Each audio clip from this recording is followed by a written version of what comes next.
Hey, you made it back for day 2. I know for some people it was probably really easy to get through that 12 hours. It was a piece of cake, and others of you may have wondered if you were going to die from going 12 hours without food. Good news, you're alive, you're here. That was one of the biggest realizations for me when I first started intermittent fasting, was that I could go 12 hours without eating. I am the type of person that I wanted the option to be able to eat breakfast as soon as I woke up or having a snack before bed. It wasn't necessarily that I needed it, I just wanted the option to have it if I wanted to, right? I'm the type of person that always carries a protein bar in my bag or has a just-in-case snack with me. There was a time in college where I was at a bar and I pulled out a fruit cup and a fork out of my purse, and I never really lived that one down. So I'm not a strict rule follower by nature, so anything telling me what to do, I will automatically object to. So realizing that I was totally going to be okay without having food for 12 hours was pretty big for me. I didn't pass out, and I certainly didn't die, and neither did you. So I was just fine, and I was actually better able to tune into my body's hunger cues. Did I really need a yogurt at 8 p.m., or was I just eating it because I feel like it? So I want you to start asking yourself those same questions. Am I actually hungry, or am I just eating out of habit right now? One big challenge for me was that I work late on Monday and Tuesday nights and can be at the office as late as 8 p.m. It takes me about 30 minutes to drive home. So on Monday and Tuesday nights, to have dinner at home and still fast just wasn't an option. It was too late at that point. So what I did was I started taking my dinner to the office with me and trying to eat it by 6 p.m., making sure that I took a break. What I realized was, even if I had a super satisfying meal for dinner and it tasted great and it was awesome, and if I had a piece of chocolate afterwards to finish that meal off, I would still want to eat as soon as I got home. And I realized that was a learned behavior. It wasn't that I was eating out of hunger or necessity or out of my body sending me a cue. It was get home, head to the kitchen, open up the fridge, open up the pantry, see what's in there. Is there anything good to eat? So even if I had the same exact dinner that I would have had at home, at the office, just coming home, that automatic open up the fridge. And what intermittent fasting did was preventing me from doing that, from eating another dinner or just noshing just a nosh, and really tuning into the signals of asking, am I actually hungry right now? And the answer was always no. So you may notice some of these same habits, such as going to the fridge before bed, or heading to the pantry before sitting down to watch TV, or pouring yourself a glass of wine. And I really want you to ask yourself, are those habits absolutely necessary? Does your body really need that, or are you just doing it out of habit again? So the next thing I want to do, so we covered that. Next thing I want to do is address some of the popular theories in nutrition that intermittent fasting challenges. I'm sure you've probably read or heard before, even done some type of diet where you're supposed to be eating every few hours to keep your metabolism running or support your metabolism. I've seen even some diets or some nutritional plans recommending that you eat every 1 to 2 hours. So first, I'm not going to bash that first, but what I'm going to say is the great thing about intermittent fasting is that you can do it supporting any type of eating pattern, no matter how many times that you want to eat in the day, as long as you're fitting it within your eating window. So I think that you shouldn't be eating every 2 hours just because 2 hours went by. Like, you're looking at the clock, I need my 10 o'clock snack. You're looking at the clock, I need my noon snack. You're looking at the clock, I need to have 2 o'clock lunch. That's not the way that it should work.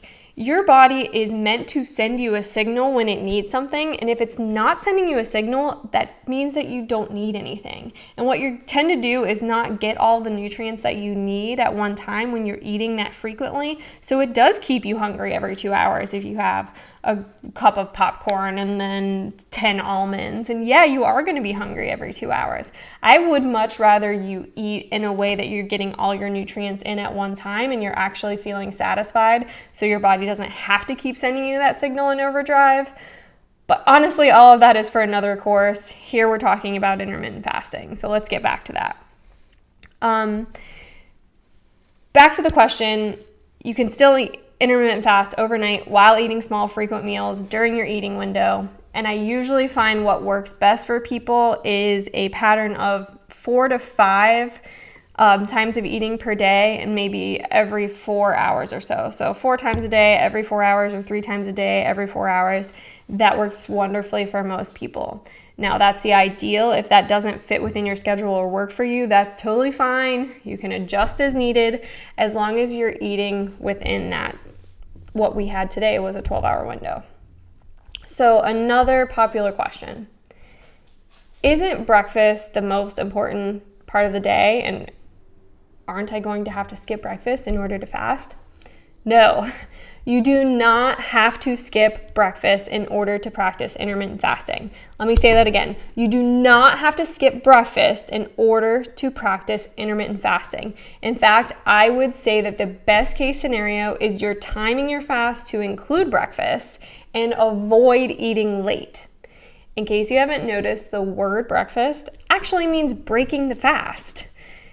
I see a lot of people trying to fast until 1 p.m. or later and then totally overeating because they're ignoring their body's cues for the whole first half of the day and then going ham, pun intended, for the entire rest of the night. So you start your eating at 1 p.m. and then you just keep grazing until you go to bed at 8 or however it is. So I want you to try to space your intake out as much as you possibly can during your waking hours, because your body needs fuel during your waking hours.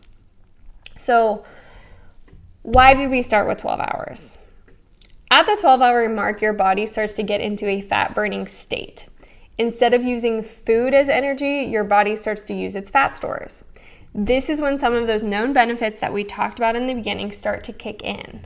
Now, that doesn't mean you're getting every one of those benefits that we talked about at that 12-hour mark, but it is a good place to start. A 12-hour fast is your absolute bare minimum. Anything under that, you're not really getting any benefit out of that we know of at this time. So again, start slow. You don't want to have a baby, start working out, get a dog, and move to a city all at the same time. Think about your health and wellness in the same way. These huge changes shouldn't happen all at once. So tonight, we're just going to push that fast out 1 hour longer and do a 13-hour fast. So do whatever you did last night, but either start your fast an hour earlier or end your fast an hour later. Most people will naturally eat over a 15-hour period of the day. So humans will tend to naturally decrease their caloric intake if we push that window a little bit smaller. I'm going to read this off here so I get the statistics right. They increase their caloric average by an average of 20% when eating within a smaller window of that normal 15 hours. This makes sense because if you're not eating or drinking past 6 p.m., you're probably not having chips, you're probably not having ice cream. Most things that happen after 6, 7 p.m. probably aren't the best nutritionally anyways. You're also probably not eating mindlessly in front of the TV or drinking alcohol, because most people are drinking alcohol later in the evenings. People who are doing this tend to report better sleep and feeling more energetic the morning after a fast, which makes sense because your body isn't working on breaking down the compounds that you put into it overnight. It's resting and repairing like it should be. Small studies in overweight adults have found that an overnight fasting period of 14 or more hours led to decreased caloric intake, weight loss, satiety at bedtime, meaning satisfaction, and improved sleep. A comprehensive review of literature by the American Heart Association stated that periodic fasting regimens reduced weight and lowered cholesterol and triglycerides. So those are just a couple of the studies to kind of back up what you're doing here. And what I want you to do is check back in with your why today. So why did you start this in the first place? I want you to check back in with that every single day. And we are going to continue to push this fast day by day, and then even taper back to figure out which fasting window works best for you. So tonight, let's try that 13-hour fast and make sure you track it. Awesome. I will see you tomorrow.